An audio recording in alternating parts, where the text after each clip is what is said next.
Tu aurais pu choisir de rester au ciel auprès de ton Père. Mais tu es venu sur terre, refusant l'honneur pour l'humanité.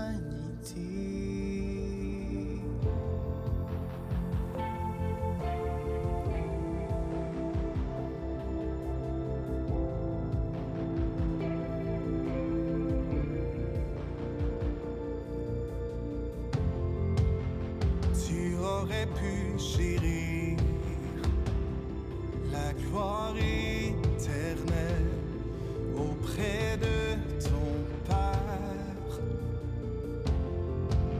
Et tu as tendu la main, dévoilant ton cœur pour l'humanité.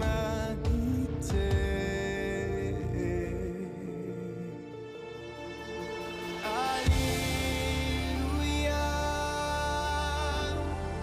tu as tout donné.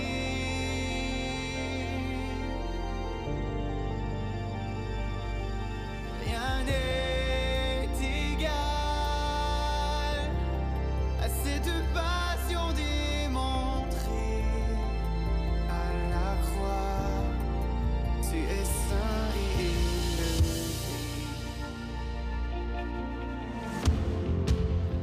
Tu as porté le poids de mes grandes fautes pour me libérer.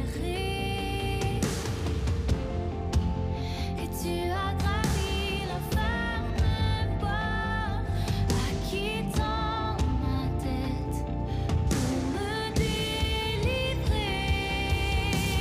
Alléluia, tu as tout donné.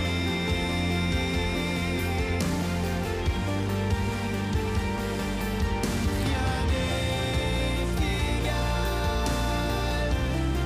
à cette passion démontrée à la croix, où Jésus, le Fils de gloire, fut cloué pour mon péché. L'ennemi criait victoire, mais la lumière a jailli des ténèbres.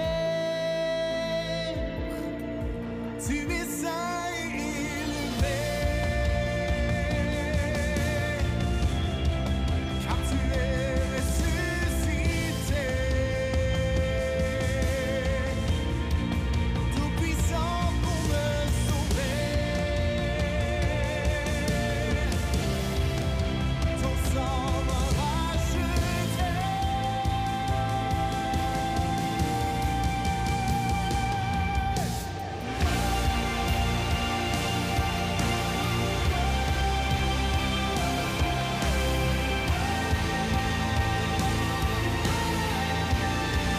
Tu es saint et élevé, car tu es ressuscité, tout puissant pour me sauver. Ton sang m'a racheté.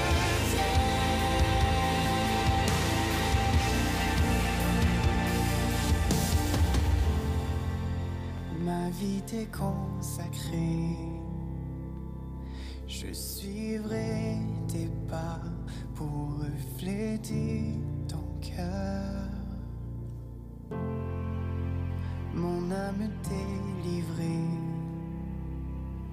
je ferai le choix de te rendre honneur.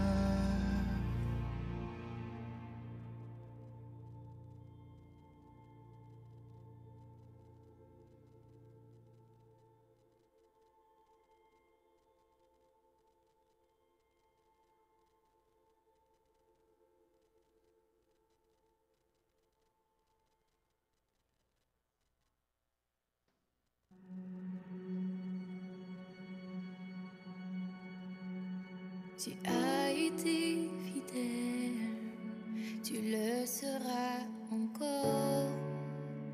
Ton amour pour moi traverse l'épreuve du temps. Avant mon premier souffle, tu me connaissais.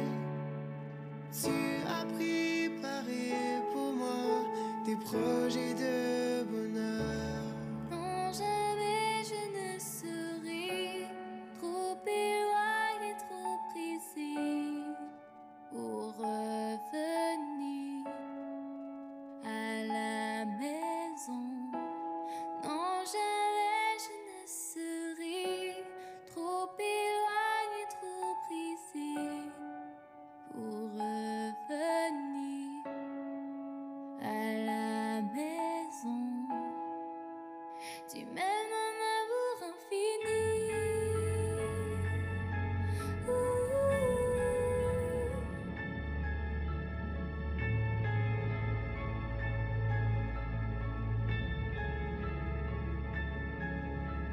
Ton regard tourné vers moi est rempli de tendresse, sans condition et ton amour quand je reviens à toi.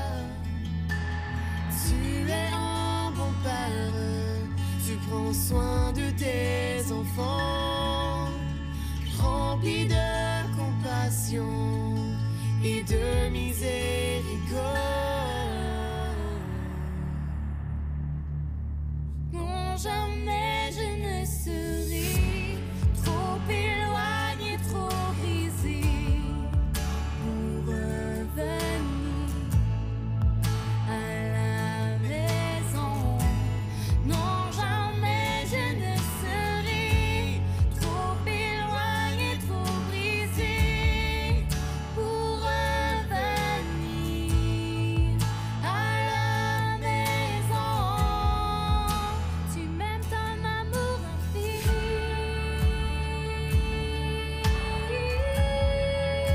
Tu m'aimes d'un amour infini.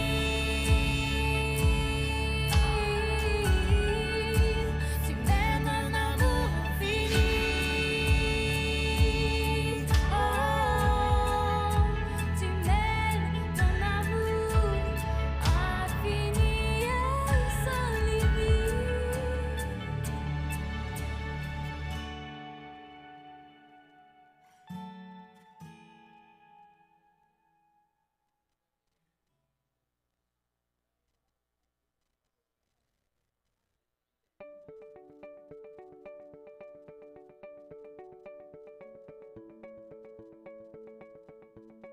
Bonjour, mon nom est Marie-France Bergeron et bienvenue à l'église communautaire Mountain View, une église où tous sont invités à découvrir et expérimenter Jésus pour ensuite influencer leur communauté. Pour ceux de vous qui sont nos invités pour une première fois, sachez que nous sommes un groupe de croyants passionnés par une foi en Jésus. Comme vous pouvez le constater, nous sommes également multigénérationnels. Les gens associés à notre Église sont à différents niveaux dans leur parcours de foi et notre désir est que chacun soit rencontré dans son besoin spirituel. Vous allez découvrir que nous sommes une Église qui aime chanter et proclamer la parole de Dieu. Alors, bienvenue à cette célébration.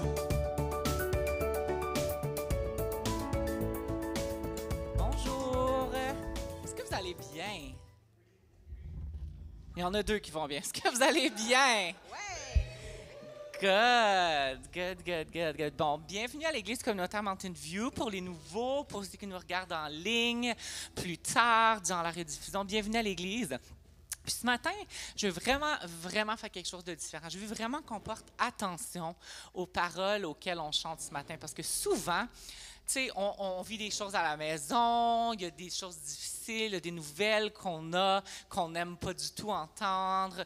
On a mal au corps, on a mal au dos, notre bébé a braillé toute la nuit puis on n'a pas dormi.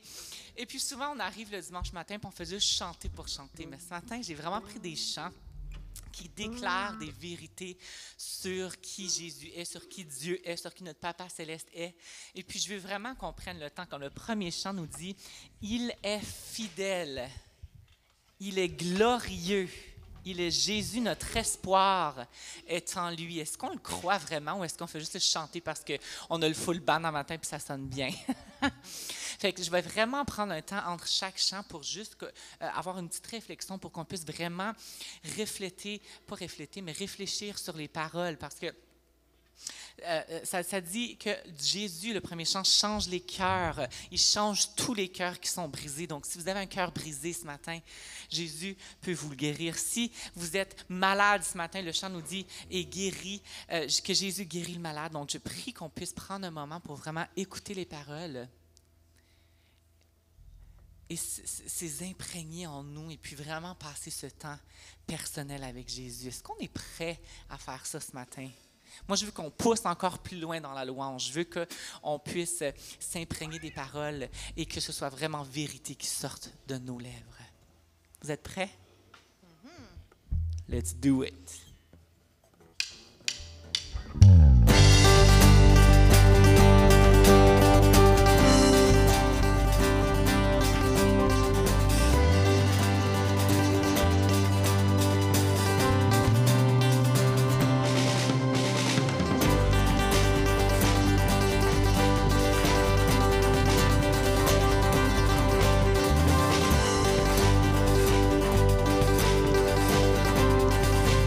Vous êtes prêts? J'ai entendu un son parler dans les vents qui change les cœurs, tous les cœurs brisés. Je vois une génération soupirant après toi. J'entends une génération déclarant par la foi, une autre chant sera. Plus de ténèbres, oui, nous chanterons. Il est fidèle, il est glorieux, il est Jésus, notre espoir est en lui. Il nous rend libre, il guérit les cœurs et il est amour, paix et vie.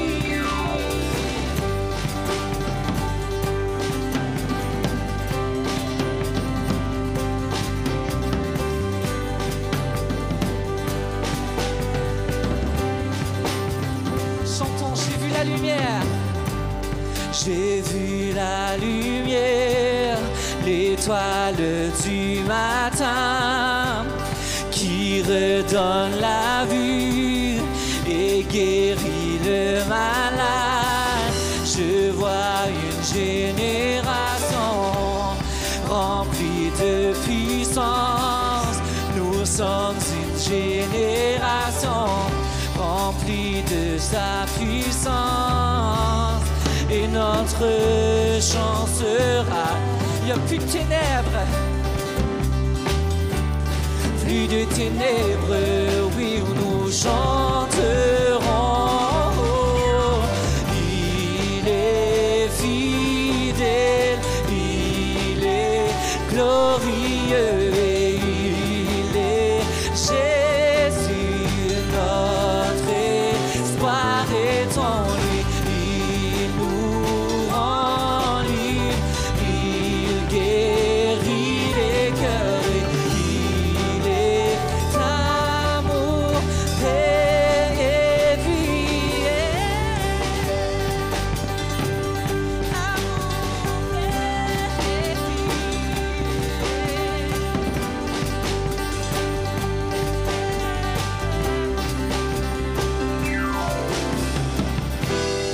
Il a payé de sa vie. Il a prouvé son amour pour nous.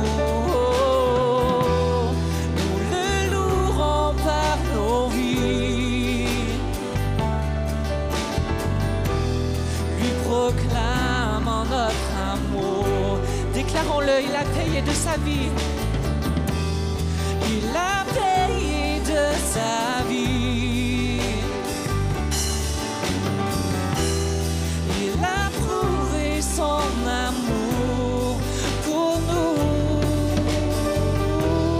Nous le louerons par nos vies. Lui proclamons notre amour.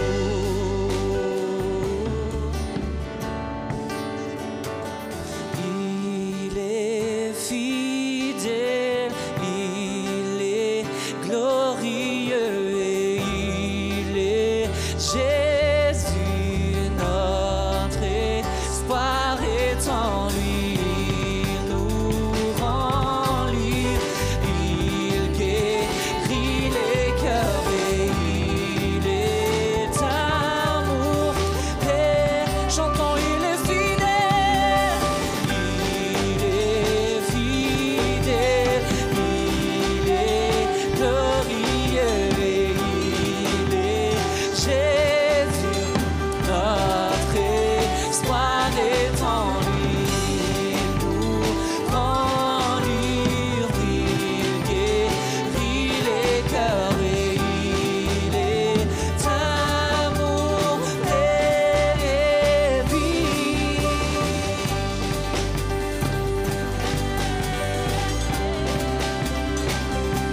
Il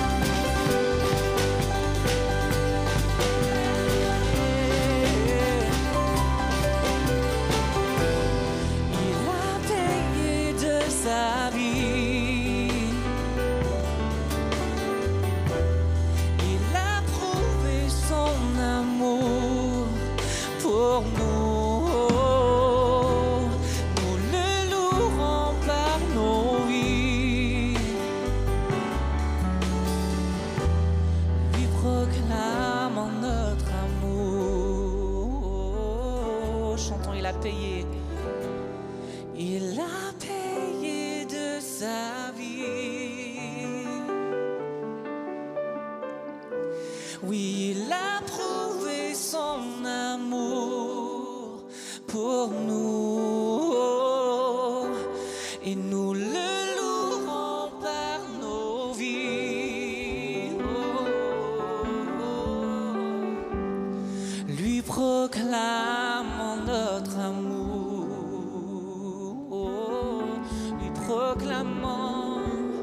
Lui proclamons notre amour.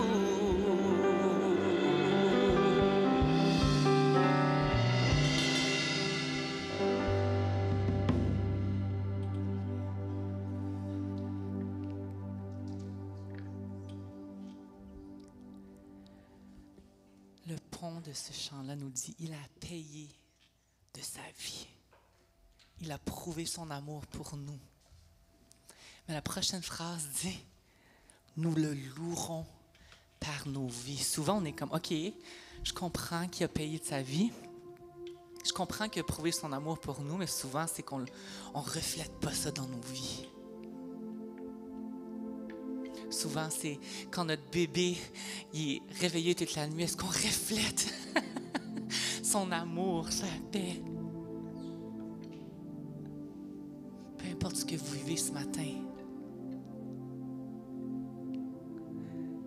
dites-lui, Jésus, je veux te louer, non seulement par ma vie, mais par mes pensées, par qui je suis.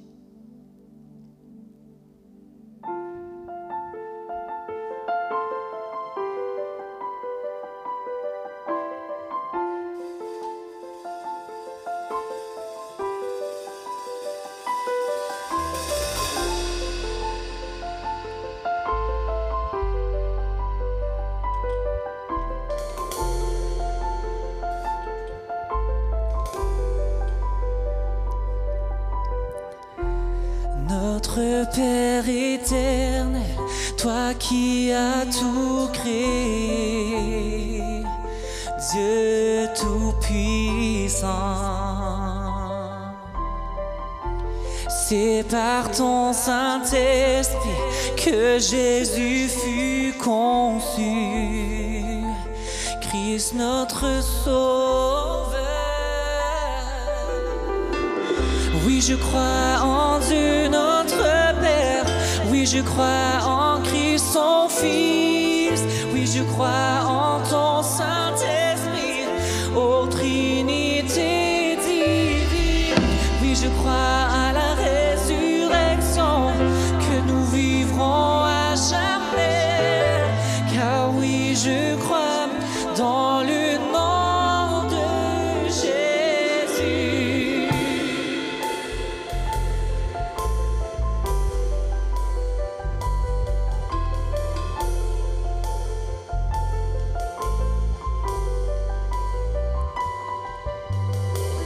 Notre juge et défense, tu souffris à la croix.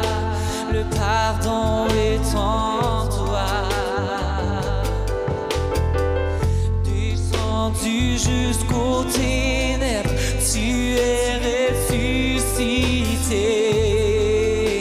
à jamais élevé. Oui, je crois en Dieu notre Père. Oui, je crois en Christ son Fils.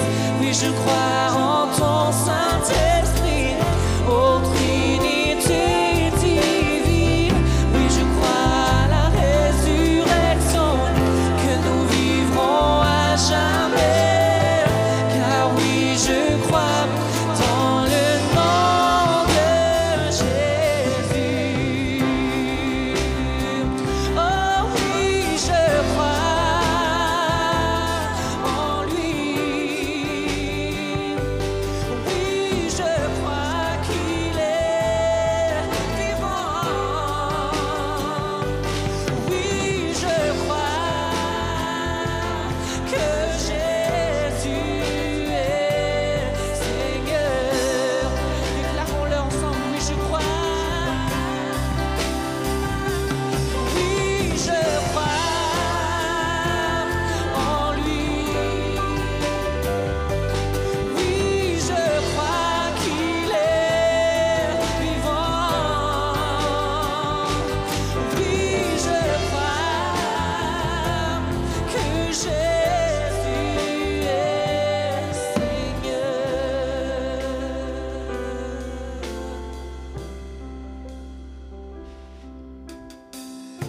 Je crois à la vie éternelle. Je crois que d'une vierge il est né. Je crois à la communion des saints et en ta sainte Église. Oui, je crois à la résurrection, que Jésus reviendra. Car oui, je crois dans le nom de Jésus. Oui, je crois en Dieu notre Père. Oui, je crois en Christ son Fils. Oui, je crois en ton Saint-Esprit, ô Trinité divine.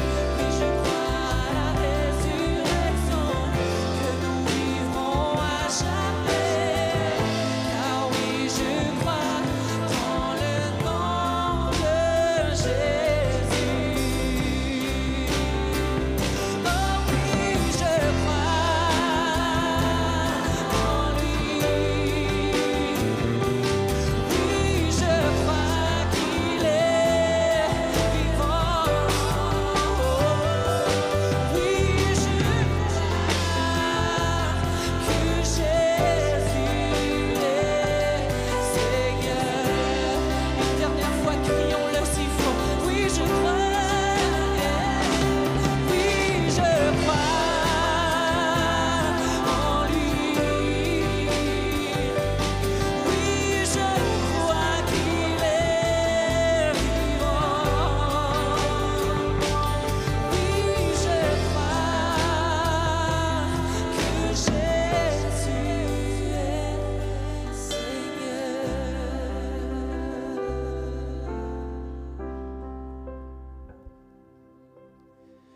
Oui, je crois en Dieu notre Père.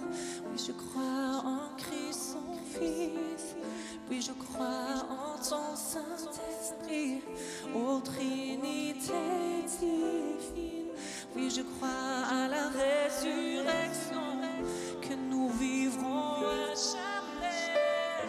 Car oui, je crois dans le nom de Jésus.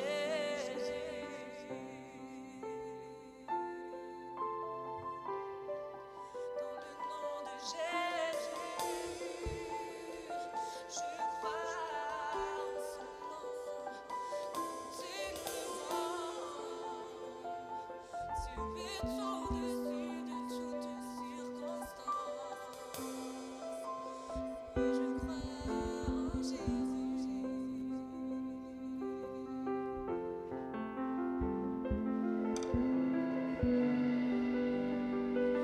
Et je crois qu'il vivra.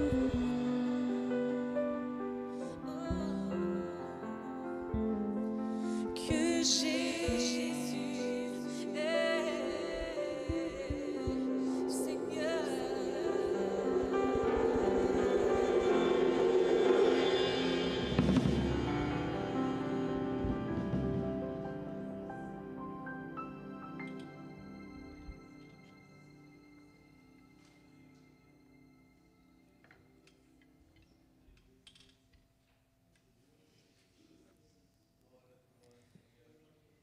Le prochain chant nous dit: Seigneur, tu me cherches, tu me connais. Et si je t'oubliais, je sais, Seigneur, que tu m'aimes. Souvent, en tant qu'enfant, on ne pense pas être digne de son amour parce qu'on a fait ci qui n'était pas bien, on a fait ça qui n'était pas bien. Mais la réalité, c'est que même si on l'oubliait, Jésus nous aime quand même. Et là, les bras grands ouverts. Puis il dit: viens, mon enfant.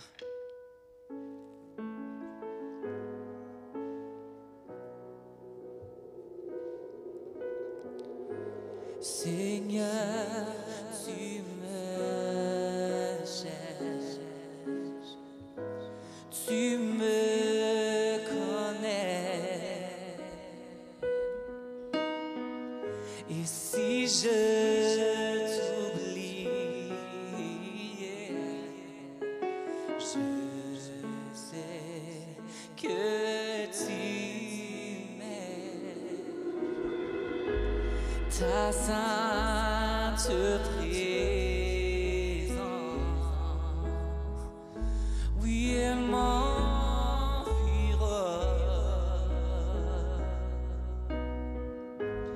À chaque moment, je sais que tu m'aimes. Oh, je sais que tu m'aimes. À la croix, je me prosterne, où ton sang coula pour moi. Aucun amour n'est plus grand. Oh, tu as gagné ce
Tu as gagné sur la mort, ta gloire remplit les lieux très hauts. Rien ne peut nous séparer. Une dernière fois tous ensemble, à la croix je me prosterne.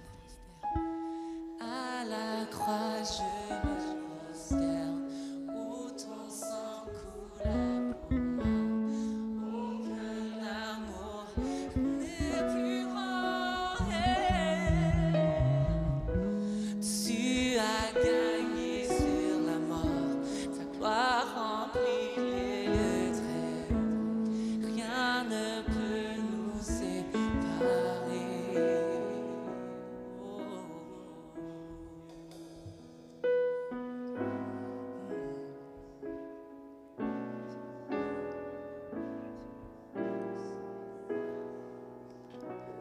Souvent, quand on parle de la mort de Jésus,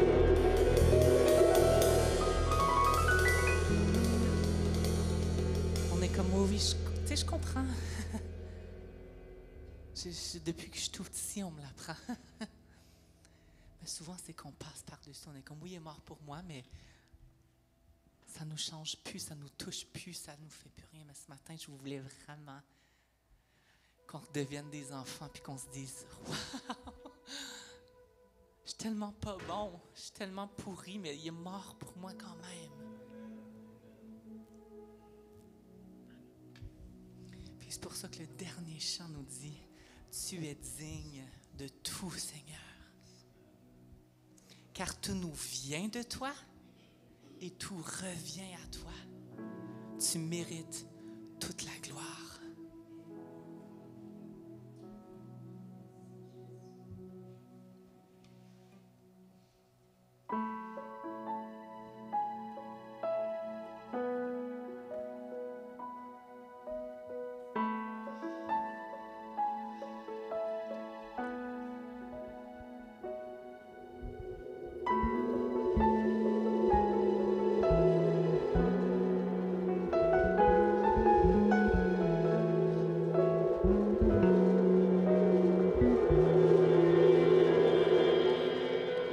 Tous les anges et les saints se courbent devant toi. Les anciens déposent leur couronne devant le trône du Dieu très saint. Tu es digne de tout, Seigneur.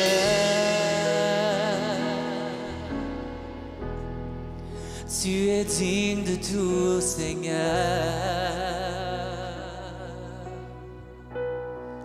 Car tout nous vient de toi et tout revient à toi. Tu mérites toute la gloire.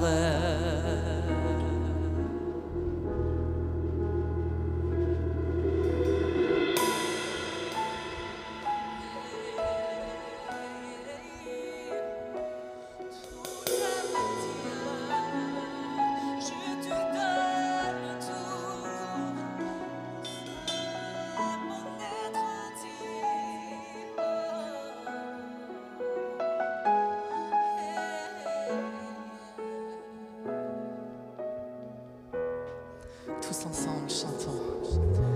Tous les anges et les saints se courbent devant toi. Les anciens déposent leur couronne devant le trône du Dieu. Est-ce que vous êtes prêts ce matin? Tu es digne de tout, Seigneur.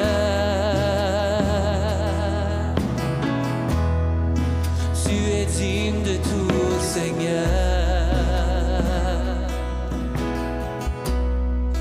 Car tout nous vient de toi et tout revient à toi. Tu mérites toute la gloire. Nous chantons.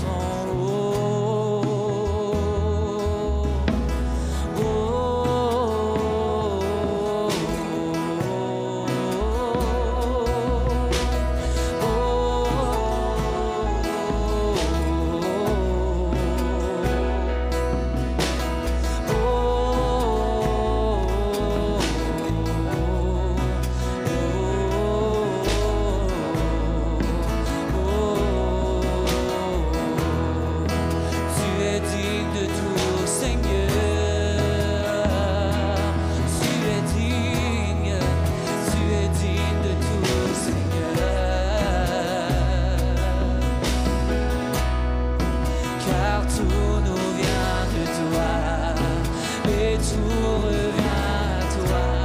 Oh oui, tu mérites toute la gloire. Chantons, tu es digne de tout, Seigneur. Tu es digne de tout, Seigneur.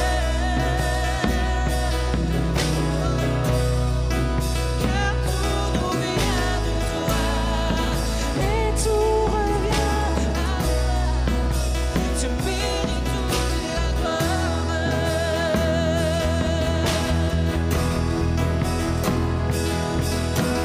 Jour et nuit et jour afin s'élève. Jour et nuit et jour c'est notre louange. Jour et nuit et jour son afin s'élève. Jour et nuit chantons. Jour et nuit. Jour et nuit, chantons jour et nuit, nuit et jour c'est notre louange. Jour et nuit et jour un parfum t'élève. Jour et nuit, Dieu de gloire, Dieu de gloire, Dieu de gloire, Dieu de gloire. Tu es roi, chantons Dieu de gloire, Dieu de gloire, Dieu de gloire,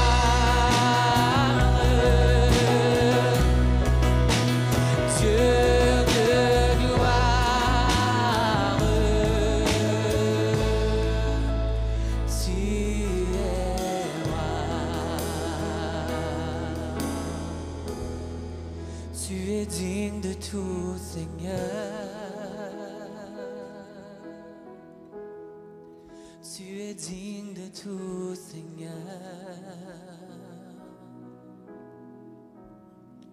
Car tout nous vient de toi et tout revient à toi. Tu mérites toute la gloire. Chantons une dernière fois, Dieu de gloire. Dieu de gloire,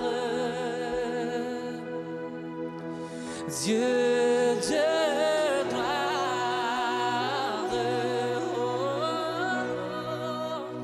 Dieu de gloire. Tu es roi.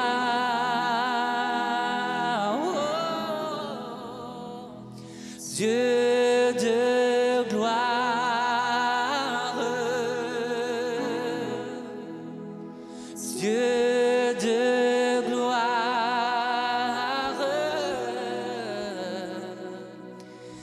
Dieu de gloire. Oh, tu es roi.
Notre Dieu est le même qu'hier, le même que demain. Il est aujourd'hui tel qu'il a toujours été. Et toi, Seigneur, tu nous regardes avec le regard de la foi. Toi, Seigneur, tu as confiance en ce que tu as fait en Jésus. Tu as confiance en ce que tu nous as donné par ton esprit. Tu as confiance, Seigneur, que ce que tu as décrété arrivera. Parce que tu es tout-puissant et que tout ce que tu dis s'accomplit. Seigneur, nous prions que nous soyons nous-mêmes concordants avec ce que tu appelles, avec ce que tu décrètes. Seigneur, nous appelons sur nous ta volonté, qu'elle s'accomplisse en nous. Seigneur, nous voulons en cet instant nous dire volontaire, sincèrement volontaire. Nous voulons, Seigneur, nous donner à toi et souscrire à toute ta vérité. Nous voulons te ressembler au plan que tu as désigné pour nous dans l'ensemble et pour chacun de nous dans l'individualité. Seigneur, nous croyons en ta perfection, à la perfection de ton plan. Nous croyons à la toute-puissance également de ta souveraineté, au-delà de ce que l'ennemi peut déployer, au-delà de ce que ce monde sans toi peut prétendre. Toi, tu demeures Dieu. Tu es Dieu. D'éternité en éternité, tu es Dieu, le même, éternel, tout-puissant. Et nous t'adorons, Seigneur, nous ployons devant toi, te reconnaissons comme ayant été graciés pour le comprendre, et même gracié pour le vivre en Jésus, par la puissance de ton esprit. Voilà pourquoi nous te rendons grâce, nous te bénissons et te remercions, te louons pour tes bontés à notre égard, nous qui étions comme tous pécheurs, perdus, sans foi ni loi. Seigneur, tu nous as reçus et nous te bénissons dans le nom de Jésus. Amen. Amen et amen. Merci, Seigneur. Merci, mes frères et sœurs, pour ce temps de bénédiction, de louange devant Dieu. J'aimerais que l'on continue dans la méditation, dans ces réflexions qui se sont installées déjà avec les chants. J'aimerais que l'on regarde ensemble une partie du psaume 105 qui va apparaître à l'écran.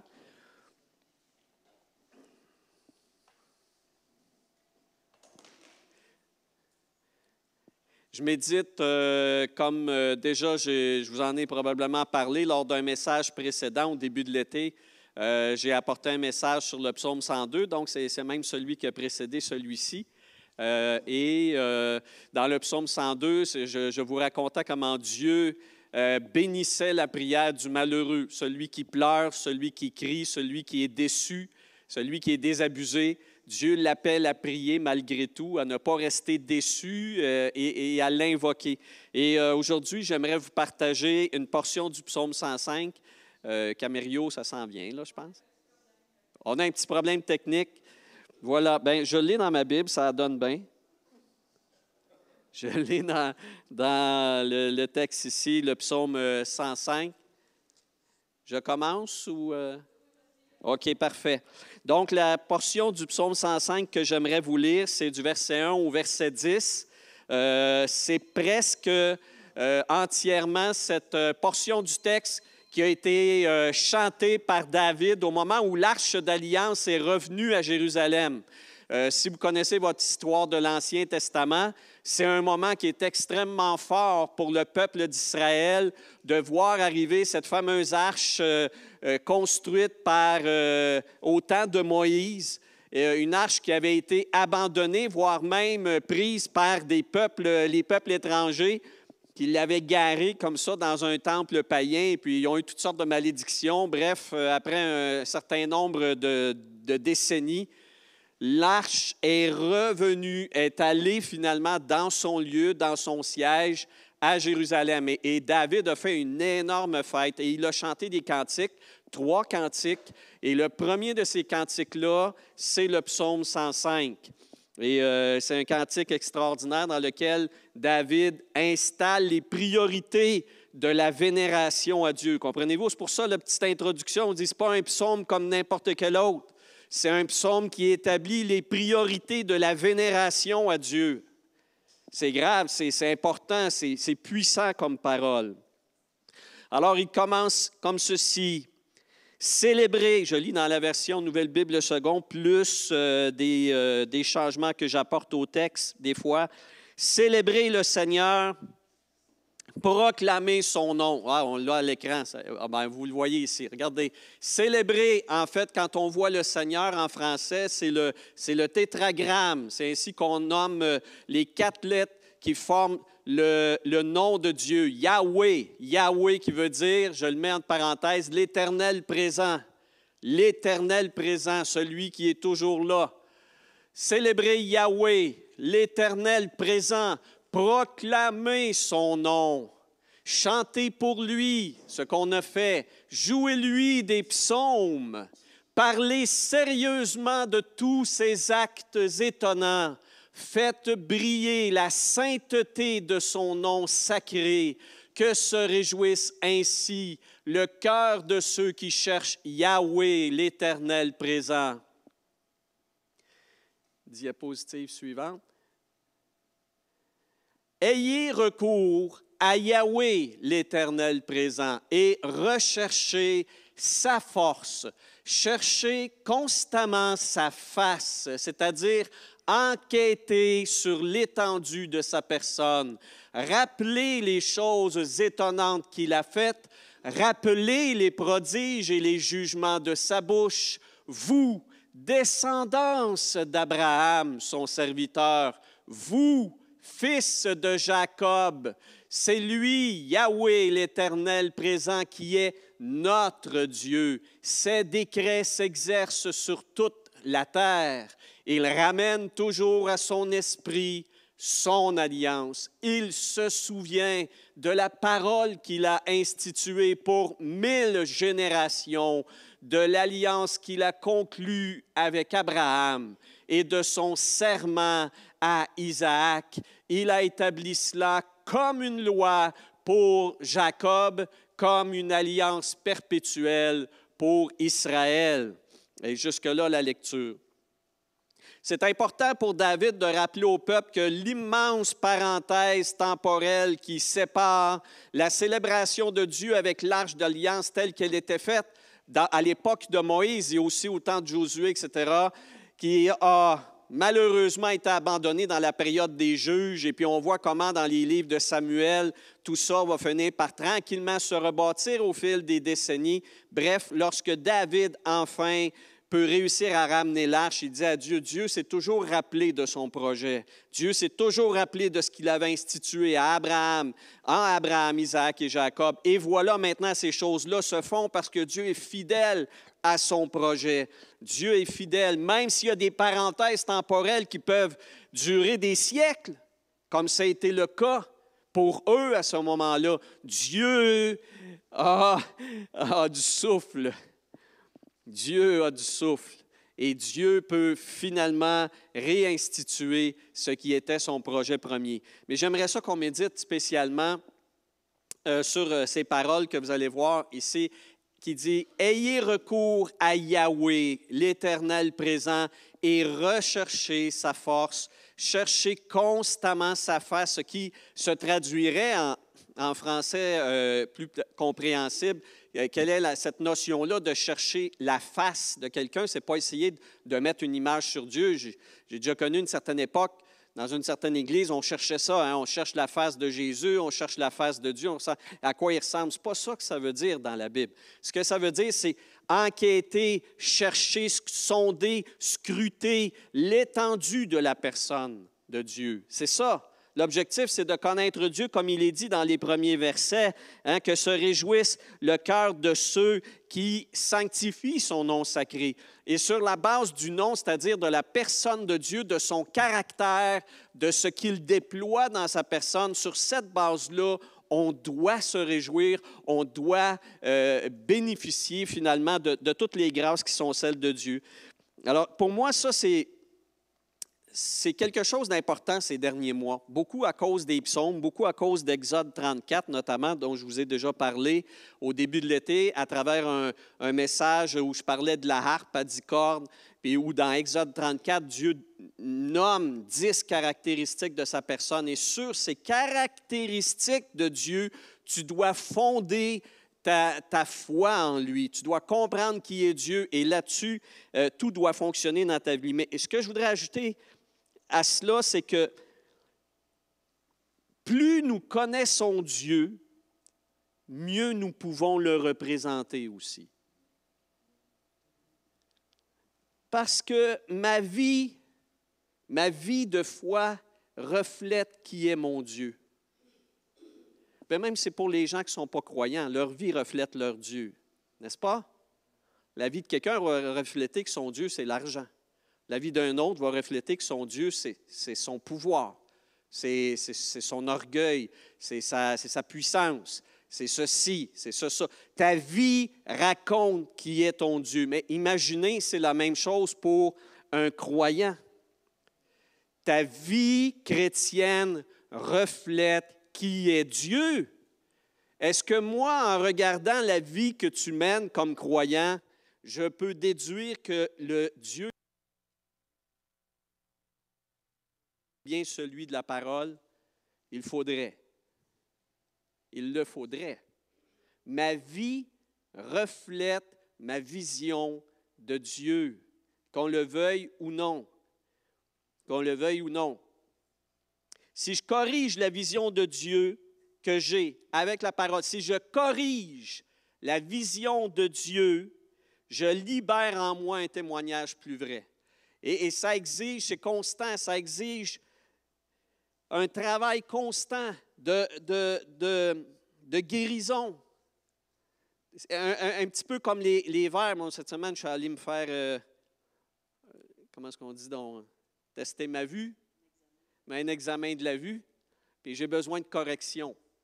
Okay? J'ai besoin encore de correction. Mais c'est comme ça la vie de foi avec Dieu. Ma vision doit constamment être corrigée.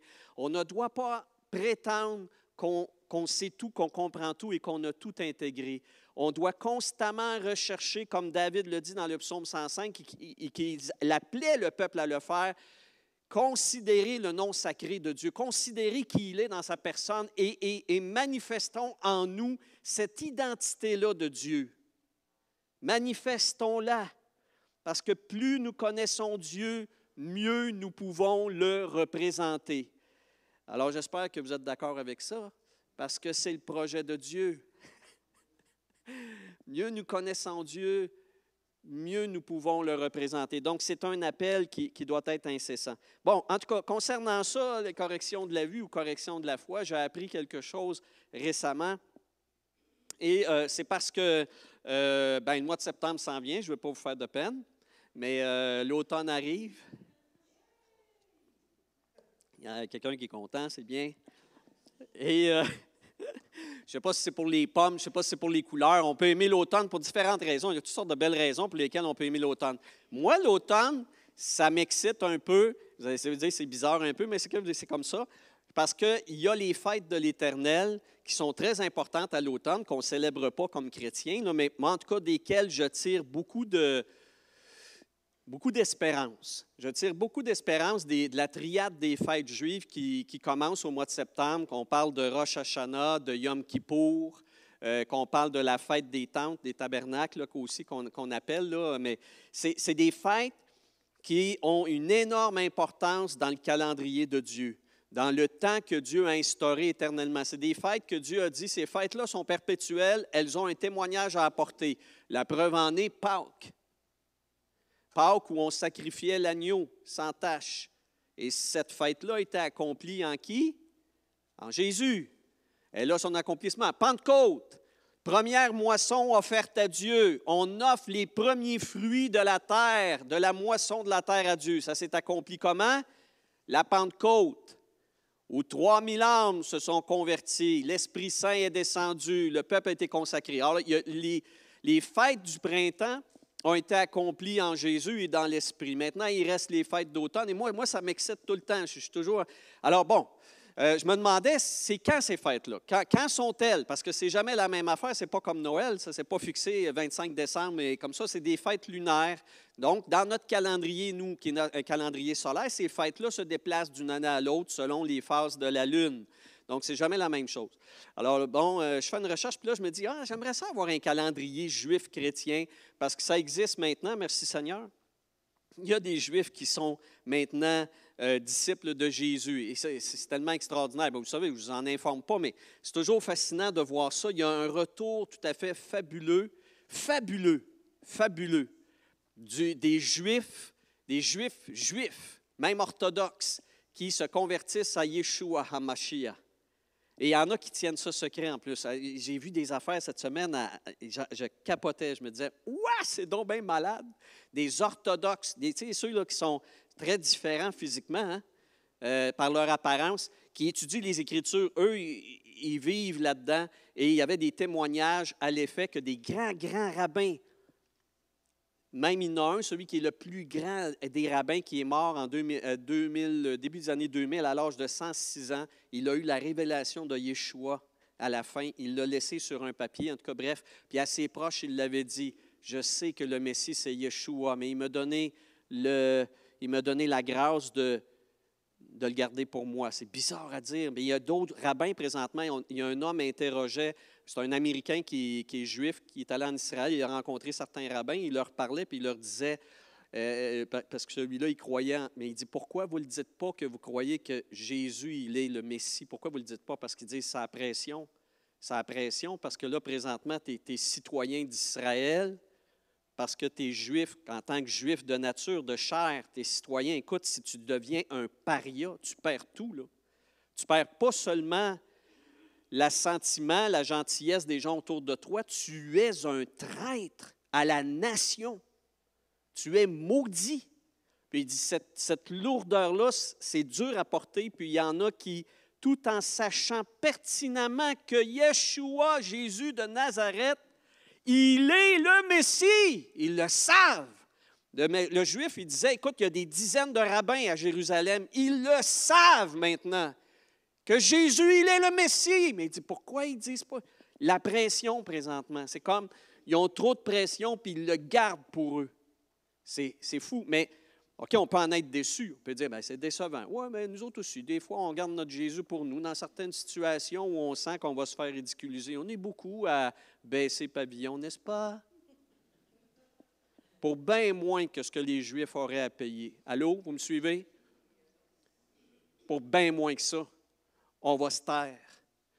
Eux, là, c'est non seulement leur honneur, leur fierté personnelle, non seulement la peur d'être ridiculisé, mais c'est la peur de perdre famille, proches, parents, emploi, nationalité, droit d'exister en Israël. Vous me suivez? D'être un paria, c'est dur, c'est pesant. C'est une lourdeur qu'on ne porterait peut-être pas nous-mêmes. Alors, attends, on va se garder une petite gêne avant de les juger. Mais je voudrais vous dire ceci, c'est extraordinaire ce qui se passe présentement. La révélation par l'Esprit Saint qui est en train, avec les Écritures, c'est dans les Écritures du Premier Testament qu'il le voit, Yeshua. Il le voit maintenant, il le voit.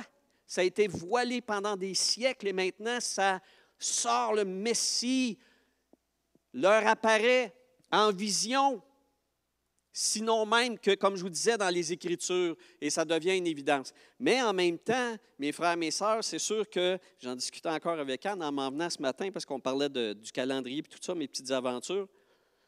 En passant, je vais faire une parenthèse. Inquiétez-vous pas pour le message qui s'en vient. Là, j'ai comme objectif de le continuer dans 2 semaines. Fait que paniquez pas, vous dites, il va nous parler 2 heures de temps, lui-là. Là. J'ai séparé mon message, OK? Puis je trouve que c'est important que je vous fasse une mise en place. Vous savez, cet intérêt-là que j'ai, ce n'est pas un intérêt qui est comme une option. Ce n'est pas comme si dans l'auto, tu voulais avoir ou non l'air climatisé. Là. Ça doit faire partie de notre conscience de ce qu'est le projet de Dieu. Dois-je vous rappeler ceci, que l'apôtre Paul lui-même, qui était l'apôtre des non-juifs, a dit, « Je crois en l'Évangile ». Romains chapitre 1, verset 16, qui est la puissance de Dieu pour le salut de quiconque croit. Et, conclut-il, mais tout d'abord, le salut du juif d'abord, ensuite celui du non-juif. Parce que dans le projet de Dieu, il y a une priorité qui demeure. Et même si, comme pour l'Arche d'Alliance, qui avait été pendant des centaines d'années égarée, perdue, négligée et délaissée, mais finalement réinstituée dans le cœur du témoignage de Dieu à Sion, de la même façon, Israël revient prendre sa place. Et Paul l'a prophétisé dans Romains chapitre 11, il dit « Je demande donc, Dieu a-t-il rejeté le peuple d'Israël? Jamais de la vie. » Et il continue dans le verset 11, « Mais du fait de la faute d'Israël, par son refus du Messie, le salut a été donné aux non-juifs. Maintenant, afin de provoquer leur jalousie. Or, si la faute d'Israël, par son rejet du Messie, a fait la richesse des non-juifs qui maintenant ont cru en lui, et leur défaite aux Juifs, la richesse des non-Juifs par la connaissance de la parole de Dieu qu'on ignorait auparavant, Paul dit ceci, écoutez, à combien plus forte raison en sera-t-il ainsi de leur complet relèvement? Parce que Paul dit ceci, Dieu a le pouvoir de les greffer à nouveau et il le fera. Et quand Israël va être greffé à nouveau dans le projet de Dieu, comme c'est en train de se faire présentement, ils vont reprendre la place qui est la leur, vous savez. C'est quoi leur place? Paul dit, c'est des aînés. C'est les chefs de la famille. Et vous savez, ça, c'est quelque chose qui doit reprendre place. Je termine avec cette introduction-là qui, à mon avis, est un enseignement qui est important, qui doit maintenant prendre une place primordiale dans notre façon de concevoir ce qu'on appelle encore l'Église, l'Ecclésia, l'Église, que des fois, on ne distingue plus avec le baptiste. Mais si on comprend c'est quoi l'Ecclésia, l'Église, le peuple de Dieu, de concevoir que dans le projet de Dieu, l'Église a des enfants qui sont des fils aînés et d'autres qui ont été invités par adoption. Ce sont les non-juifs. Paul dit, « Souvenez-vous donc de ceci, vous qui étiez autrefois des non-juifs par votre chair, vous qui étiez traités d'incirconcis, c'est-à-dire aussi de non-consacrés par ceux qui se disent circoncis et consacrés, qui le sont dans la chair par des mains humaines, mais qui ne le sont pas parce qu'ils ne le sont pas par le Christ. Vous étiez donc, vous, en ce temps-là, sans Messie. Vous étiez sans roi sauveur. Vous étiez, vous, peuple non-juif, sans roi sauveur. Vous étiez privés du droit de citer en Israël, c'est-à-dire dans la patrie sacrée. Vous étiez étrangers aux alliances de la promesse faite à Abraham, Isaac et Jacob. Vous étiez étrangers. Vous étiez sans espérance et vous étiez sans Dieu dans le monde. Voilà ce que vous étiez. Mais maintenant, en Jésus, le roi sauveur, vous qui autrefois étiez loin, vous êtes devenus proches par le sang de Jésus. C'est lui qui est notre paix. La paix de qui? On va le voir. Notre paix, lui qui a fait que les deux nations, juifs et non-juifs, soient maintenant un. Soient maintenant un en détruisant le mur de séparation qui fait hostilité. Alors là, je vais vous dire, pendant des siècles et des siècles, amen, l'Église n'a pas eu à se questionner sur la place des Juifs dans l'Église. Pourquoi? Il n'y en avait plus. On est d'accord. Aussi, il y avait des Juifs, ils étaient intégrés, j'en ai connu des Juifs comme ça qui se sont culturisés, je ne sais pas si ça se dirait, ils ont pris la culture chrétienne. OK? Ils ont pris la culture chrétienne. Et ils se sont, dans le fond, dénaturés par rapport à l'appel qui est celui de la première alliance en eux, parce qu'elle demeure la première alliance pour le peuple d'Israël. Ça va toujours rester, c'est des lois, la Torah est perpétuelle pour eux. Alors, ils se dénaturaient, ils prenaient la nature des chrétiens non-juifs et ils pratiquaient les choses comme un goy, comme un non-juif. Ah, les pratiquer, ça a été de même. Il y en avait qui étaient intégrés ici et là, dans l'Église, quelques-uns.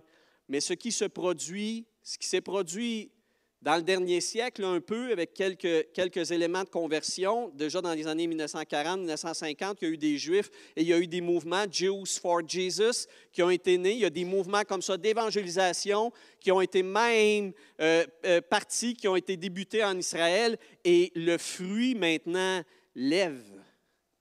Et comme je vous dis, ça en est rendu au point où maintenant des juifs orthodoxes qui demeurent juifs, qui demeurent soumis à la Torah comme elle leur appelle, éternelle. Et ces juifs-là maintenant reconnaissent Yeshua de nouveau. Et là, ils prennent place et il y a du nombre, il y a du nombre et ça grandit. D'où le fait que Christian Paulus s'en va sur Internet, cherche un calendrier juif messianique français et en trouve un. Un qui est conçu à partir de ce qu'un bon ami à moi, Denis Grenier, a fait récemment dans un livre qui s'appelle le calendrier juif, en tout cas, en tout cas, c'est pas important, mais Denis Grenier a fait tout un travail pour prouver que l'évangile de Marc avait été bâti sur le système des sermons juifs qu'on appelle les parachutes. Les parachas de chaque sabbat. Marc est là-dessus. Bref, à un moment donné, ce juif-là, en Israël, M. Cohen, d'ailleurs, il y a un nom de famille, c'est le nom des prêtres. Cohen, c'est prêtre. Alors, lui-même, il est de la lignée des prêtres. Il s'appelle Yves Cohen. Il a été rencontré par Yeshua. Il s'est converti. Il a tout perdu. C'est un juif orthodoxe.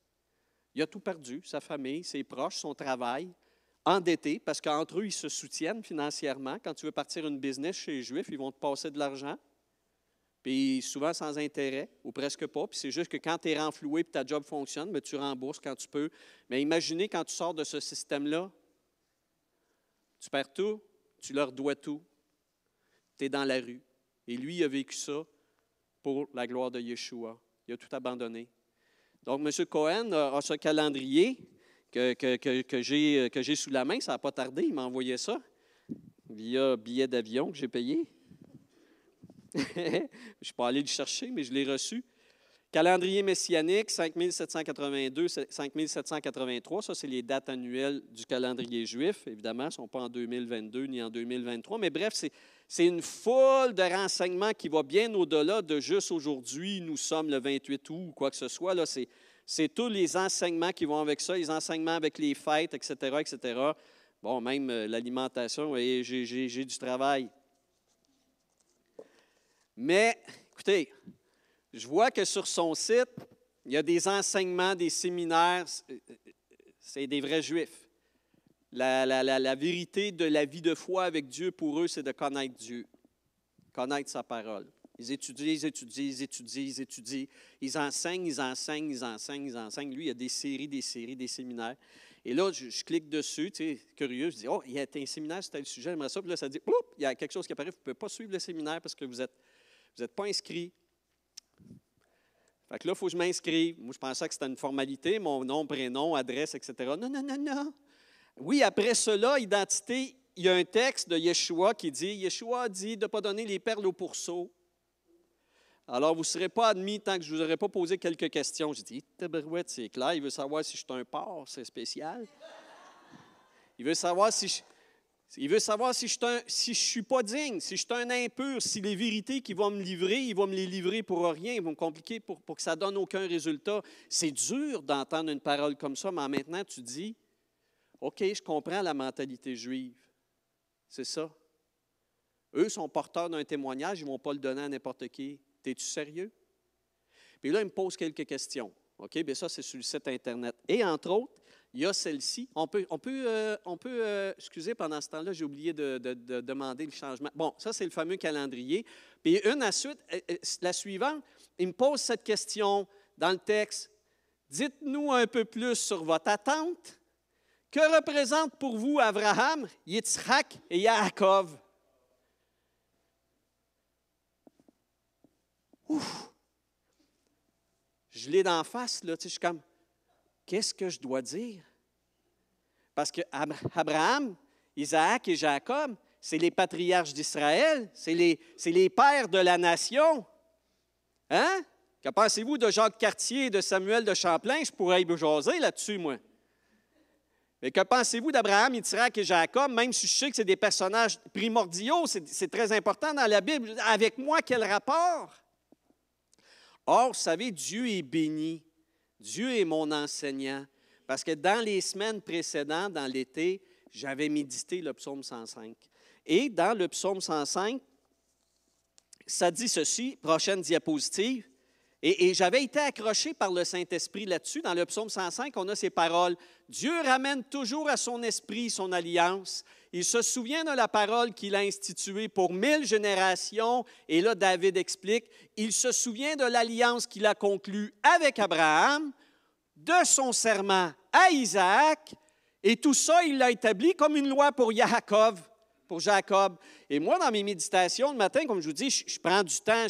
Je prends du temps. J'ai décidé, dans ce moment-ci de ma vie, de ne pas seulement lire la Bible. Avant, je lisais la Bible en 1 an, je m'en faisais une fierté, mais c'est comme, tu sais, visiter le Canada avec un avion à 10 000 pieds d'altitude. Moi, j'ai visité le Canada. Ben, en tout cas, tu sais, j'ai vu les montagnes, j'ai vu ci, j'ai vu les lacs, j'ai vu ça, mais en tout cas, on manque des détails, on pense. Hein? Alors, j'ai décidé, moi, que chaque mot, tout ça, je prends mon temps.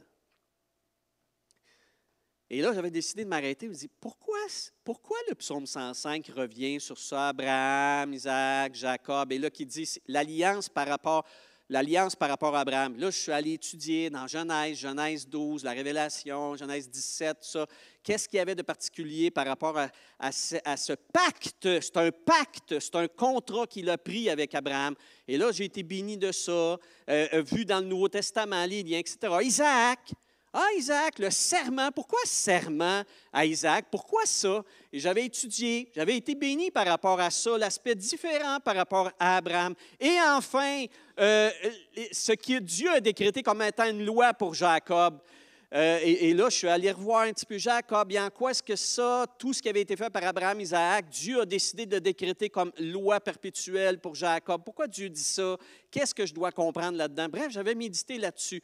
Vous imaginez, pour en revenir à la question de mon frère Rabbi Cohen, il vit à Nantes. J'ai été béni parce que là, je me suis dit, je peux lui répondre quelque chose. Puis là, je lui ai dit, frère, je suis béni parce que justement, récemment, j'étudiais dans le psaume 105 et je vois ce verset, dans les versets. Puis là, je lui donne un petit peu, bien évidemment, pendant 1 heure, j'écrivais, je lui donne un petit peu le fruit de ces méditations-là. Et c'est un timing incroyable. Si je n'avais pas eu ça, je n'aurais pas eu grand-chose de riche à lui apporter. En tout cas, pas quelque chose qui était centré à la fois sur ce que Dieu déclare dans la première alliance, mais aussi de ce que notamment Paul explique dans la seconde alliance pour les goyim, les non-juifs comme moi, comprenez? J'ai pu lui exposer ça. Puis là, j'ai attendu, j'ai envoyé ça, puis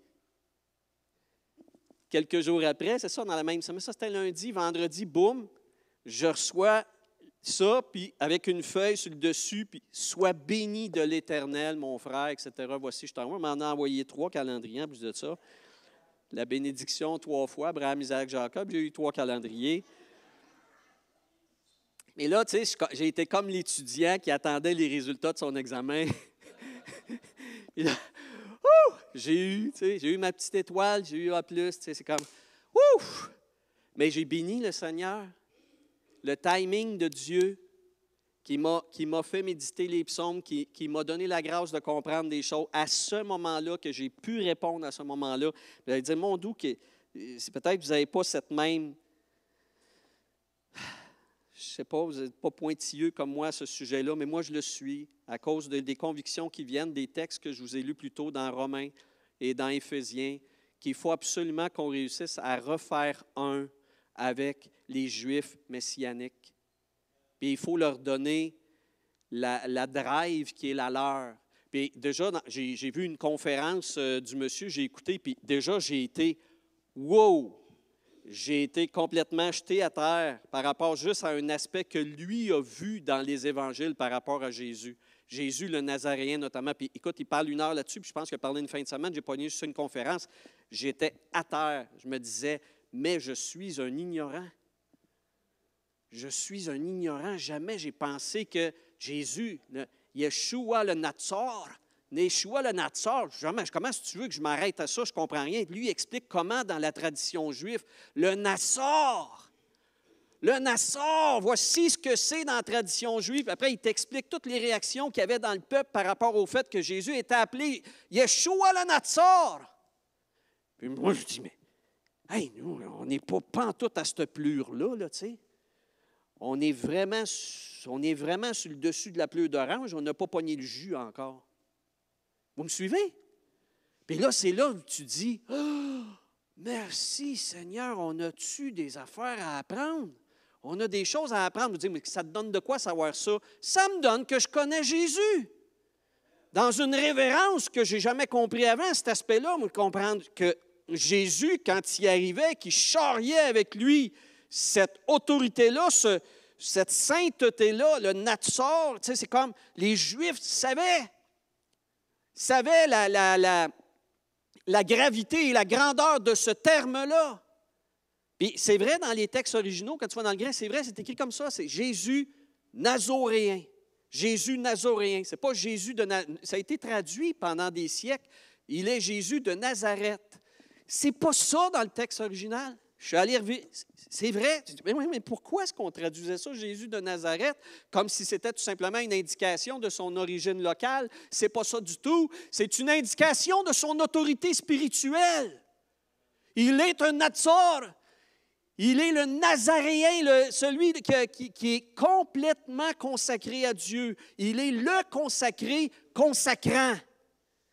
D'où le terme Christos. Le Christos aussi, tu sais, il y a une drive, excusez-moi l'anglicisme, mais cet homme-là charriait avec lui une drive que les Juifs comprenaient ne serait-ce que par le titre qui lui était donné, Yeshua Natsar. Il disait, ah oui, il y a un Natsar parmi nous, il y a un saint, il y a un consacré, consacrant. On va aller l'écouter. Je n'ai jamais compris ça. En tout cas, s'il y en a ici qui l'avaient compris, que Dieu vous bénisse, vous êtes extraordinaires, vous avez compris une affaire que, wouh! Moi, là, s'il n'y avait pas cet homme-là, ce rabbin-là, Yves Cohen, orthodoxe, qui, lui, se lève, puis qui dit à nous, les non-juifs, l'avez-vous pogné, celle-là? 0 sur ma copie, non. Je dis, on n'a même pas en français la capacité de le voir, ce n'est pas indiqué, parce que les traducteurs, qui sont eux-mêmes des non-juifs, n'ont jamais saisi l'importance de ce titre-là de Natsar. On ne peut pas le comprendre, on n'est pas juif. On ne parle pas ce langage culturel et historique-là. Hey, mais imaginez, mes frères et sœurs, combien il nous reste à apprendre ou à réapprendre, parce que ça, c'est plus gênant. Parce que quand tu dis que tu dois réapprendre, ça veut dire qu'il y a des choses que tu pensais savoir, que tu traitais comme des convictions, puis que maintenant tu dis, c'est ou pas vrai ou très secondaire. Puis je dois me raplomber, me ramener. Puis vous voyez, ça, là, c'est la racine qui va le faire. C'est ça que Paul dit. La racine, le peuple juif, est sainte. La racine est sainte. Et nous, les greffons, là, les Canadiens, les Québécois, les Américains, les Européens, tous les non-juifs, nous, on doit être rebranchés sur la racine. Ça ne fait pas de nous, par exemple, des Juifs, là, attention, parce que là aussi, il y a le péril. Hein, attention. Il y a le péril, Paul l'a connu avec les Galates. Il leur a dit, les Galatiens étaient tellement fascinés par les Juifs qui allaient les visiter, puis qui leur parlaient de Jésus le Natsar, puis etc., puis ci, puis ça, puis les fêtes spéciales, puis cette fête-là, etc., qu'il y a des chrétiens galates qui disaient, « Hey, c'est parce que, bon, OK, comment est-ce qu'on fait pour être juif? » Puis Paul a été obligé de revenir en arrière et de dire, « Wow, time out, tu ne comprenais pas l'idée, là. C'est pas parce qu'eux ont un appel particulier, ont des connaissances essentielles, que ça nécessite que vous devenez vous-même juif, là. Non. Vous restez non-juif. Vous êtes de la deuxième alliance, l'alliance nouvelle en Jésus. Mais vous n'êtes pas appelés à la première alliance dans le respect de ces lois, de différentes lois, là, de la Torah. OK? Puis Paul est obligé de lui dire, si vous voulez vous remettre sous l'esclavage de la Torah, c'est votre affaire, mais vous êtes déchus de la grâce. Là. Alors ça, il va y avoir des ajustements à faire. Je parlais avec Denis Grenier de ça parce que lui aussi, notre frère Denis Grenier, qui est versé dans les Écritures, c'est incroyable. Lui-même, il dit, moi, j'essaie d'avoir des contacts aussi avec les Juifs, tout ça, mais il dit, c'est vrai qu'il y a ce péril-là. Puis il dit, il faut comprendre, là. Eux, ils ont 2000 ans d'histoire du peuple de Dieu à rattraper. Moi, je disais, c'est comme ça me fait penser à un Boeing 747, il faut qu'il atterrisse sa piste là, d'urgence. Ça prend du bon caoutchouc. Ça va prendre la flexibilité. Ça va chauffer. Tu vois déjà, comme même ce frère-là, il y a des affaires qui, lui, enseignent que moi, comme non-juif, je devrais respecter, notamment le Shabbat, des choses comme ça. Là-dessus, je me dis, oh, attends un peu, là, parce que si on commence là, qu'est-ce qu'on ne met pas, ou est-ce qu'il faut prendre tout? Mais là, s'il faut prendre tout, on va prendre l'Épître aux Galates, puis on va la déchirer. Alors, c'est sûr, mais lui, comprenez, c'est un juif orthodoxe.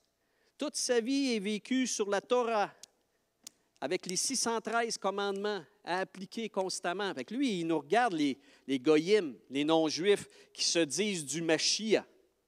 Le Mashiach qui est l'accomplissement de la Torah. On se dit, nous, fils de l'accomplissement de la Torah. Puis là, il nous regarde et il dit, « Ah! C'est des porcs!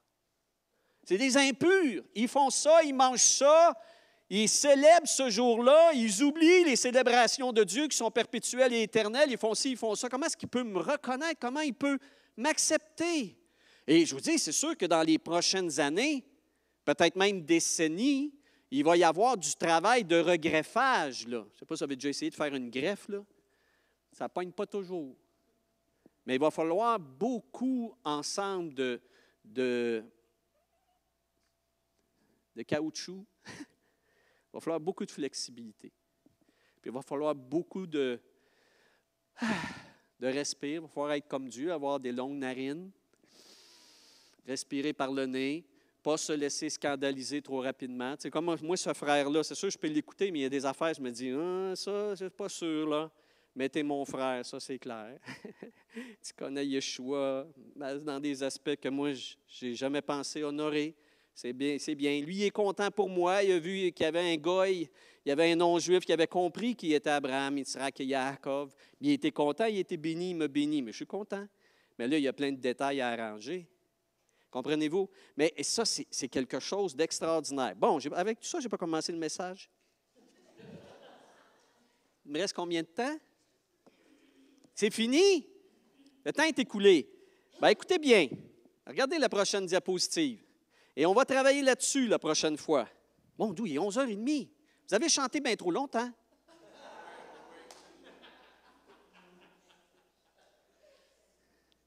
Alors, la question, finalement, c'est celle-ci. Dieu, il est de Dieu de qui? Le Dieu de qui? Pourquoi poser la question, il est de Dieu de qui? On va répondre la prochaine fois. Regardez ceux qui ont cru et voir celui auquel ils croient. Ça, écrivez-le. Regardez ceux qui ont cru, c'est voir celui auquel ils croient. Regardez Abraham, vous comprendrez quelque chose de Dieu. Regardez Isaac, vous comprendrez quelque chose d'autre. Et regardez Jacob, vous allez bénir Dieu pour Jacob. J'ai dit, moi, je suis Jacob. Regardez ceux qui ont cru, c'est voir celui auquel ils croient. En fait, le rabbin Yves Cohen, mon frère dans le Messie, demandait, connais-tu le Dieu unique qui a ce caractère-là? Connais-tu le Dieu unique d'Abraham, d'Isaac et de Jacob? Pas le Dieu de l'histoire, le Dieu de la théologie, pas le Dieu de l'Église ou d'un certain prédicateur. Connais-tu le Dieu des pères de la foi? Connais-tu Abraham, Isaac et Jacob? Est-ce que c'est ton Dieu? C'est la question. Ta foi reflète-t-elle la connaissance du vrai Dieu? C'est les questions qu'il me posait en me disant comme ça, qui est pour toi Abraham, Isaac et Jacob? Et ce que j'ai appris, je vous le partagerai la prochaine fois, ce que j'ai appris, c'est 3 vérités fondamentales parce qu'avec la prochaine diapositive, on va s'arrêter là. les 3 pionniers de la marche avec Dieu. Et ces 3 pionniers-là, Dieu a établi avec eux les principes qui le lient à ses enfants. C'est super important. Vous savez, en passant, Jésus, quand il a parlé de l'intégration des non-juifs dans son projet, il en a parlé, on a ça dans les synoptiques, mais on l'a notamment dans Matthieu chapitre 8, verset 11. Jésus dit, il le voyait prophétiquement, il dit, « Et je vous dis un jour, il en viendra de l'Orient et de l'Occident, du Nord et du Sud, et eux, les goyim, eux, les non-juifs, viendront s'asseoir avec qui? Avec Abraham, Isaac et Jacob. » Pourquoi Jésus a dit avec le Dieu d'Abraham, Isaac et Jacob? Parce que les 3 vérités fondamentales de la foi qu'on apprend avec Abraham, Isaac et Jacob, ces vérités-là doivent être celles à la fois des Juifs et des non-Juifs dans le royaume. Ça te prend ça. Les 3 caractéristiques de la relation de Dieu avec le croyant se sont déployées dans ces 3 paires de la foi. Et si nous, on est ignorant de ces 3 principes-là, si nous, Abraham, Isaac et Jacob, ce ne sont que des histoires enrichissantes, ce ne sont que des exemples, on passe à côté de la révélation. Parce qu'il est dit, dans le Nouveau Testament, je pourrais vous donner, je suis allé le chercher, là, toutes les places où il est dit que Dieu, même dans la Nouvelle Alliance, il est le Dieu d'Abraham, d'Isaac et de Jacob. Dans l'Ancienne, ou ce qu'on appelle l'Ancienne, mais qui n'est pas ancienne, c'est le premier Testament et le deuxième. La Nouvelle Alliance, là, c'est le deuxième pacte. Mais le pacte que Dieu a fait avec Israël, il n'est pas aboli, je suis désolé. Là. Jésus n'a pas dit qu'il était venu pour abolir. Il est venu pour accomplir. Il a accompli le Premier Testament. Et le Premier Testament, il reste vivant. Dieu, il est le même. Dans le Premier Testament, il est le même. Et là, dans le deuxième, c'est qu'il ouvre. Il ouvre la porte du banquet au monde entier. Mais il n'a pas sacré dehors ceux qui étaient là. Il n'a pas jeté à la porte Abraham, Isaac, Jacob, Moïse, etc. Il ne les a pas mis à la porte, ils sont là. Et les Juifs d'aujourd'hui, vivants aujourd'hui, qui connaissent Yeshua, qui le reconnaissent pour qui il est, eux entrent dans le pacte qui était le leur, qui a toujours été le leur, et ils accueillent en même temps la grâce qui est faite dans la Nouvelle Alliance, c'est-à-dire d'ouvrir au monde entier la reconnaissance et la connaissance de Yeshua, HaMashiach, comme eux l'appellent Jésus le Christ. Amen. Amen. Alors, nous devons connaître, et j'espère que ça vous met l'eau à la bouche, qu'il est primordial que je connaisse le Dieu qui s'est révélé aux 3 patriarches du peuple d'Israël, que je ne les connaisse pas juste par les histoires qu'ils ont vécues, mais que je les connaisse surtout par le caractère de la foi qui s'est révélé en eux. Et pour chacun, c'est différent. Pour chacun, c'est particulier. Et ces 3 éléments-là doivent être dans ma vie. Parce que mon Dieu, c'est le Dieu d'Abraham, d'Isaac et de Jacob encore. Ça l'est pour moi, même si je suis un non-juif. Abraham, Isaac et Jacob demeurent des pères de la foi pour moi et pour vous. Et c'est ce que nous verrons. Je vous invite à prier avec moi en terminant.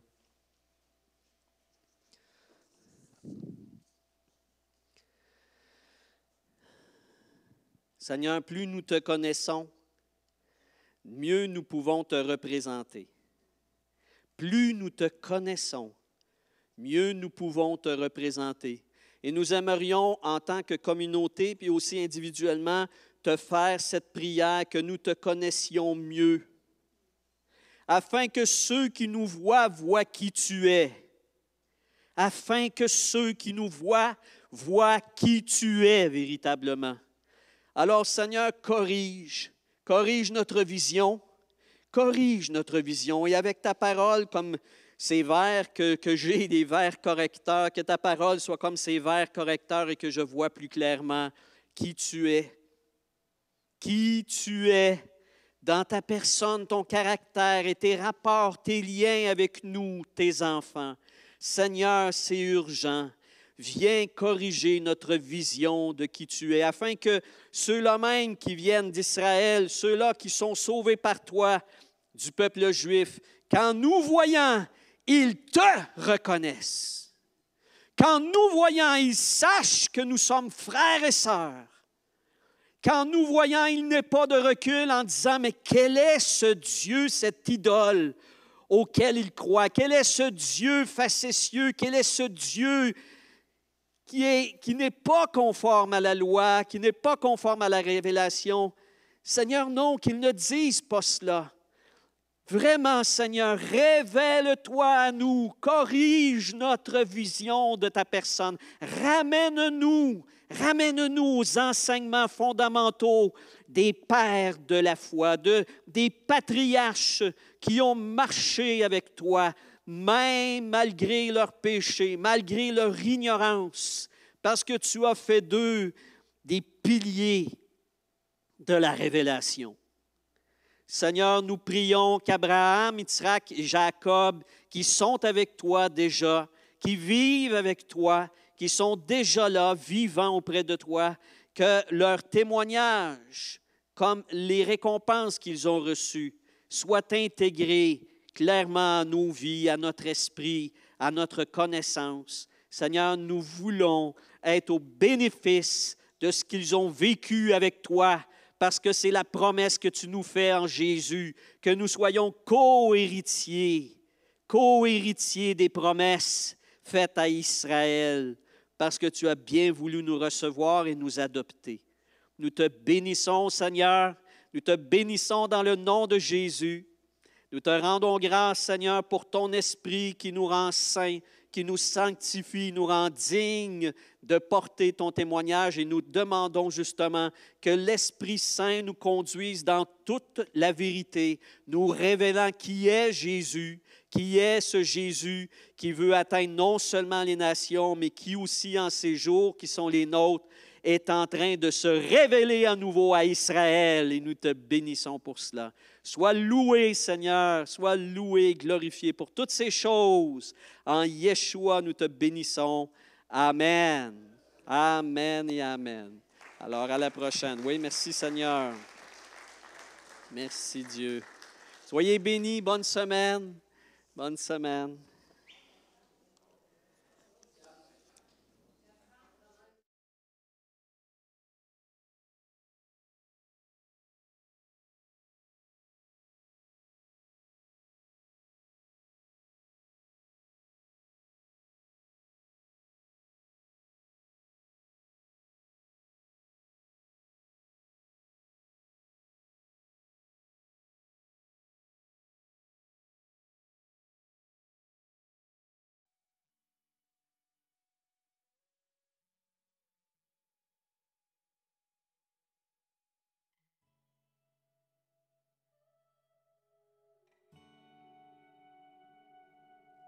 Je me serais contentée de m'asseoir à la table des serviteurs, mais toi tu m'invites à manger avec toi. Je me serais contentée de m'asseoir à la table des serviteurs, mais toi tu m'invites à manger avec toi. Je me serais contentée de m'asseoir à la table des serviteurs, mais toi tu m'invites à manger avec toi.